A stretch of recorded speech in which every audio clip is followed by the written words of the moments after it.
shirkadda caalamiga ah ee NEC ee dharka iyo qalabka isboortiska caanka ku ah ayaa waxay imika xijaab u soo saartay gabdhaha muslimka ah iyadoo shirkaddani door ka qaadanaysa horumarinta cayaaraha maadaama dumar badan oo muslim ah ay u baahnaayeen tani. NEC ayaa waxay dhiirigelinaysaa in gabdhaha muslimiinta ah ayagoo asturan in ay ka qayb qaataan tartamada caalamiga ah maadaama dhar lahuwa loo ka baahan yahay markii ay tartamayaan.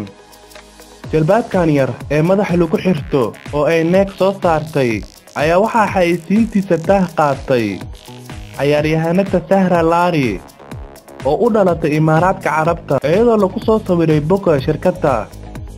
Sahra waxay noqonaysaa cayaaryahanadii ugu horeysay ee Carab ah oo ka qayb gasha cayaaraha barafka.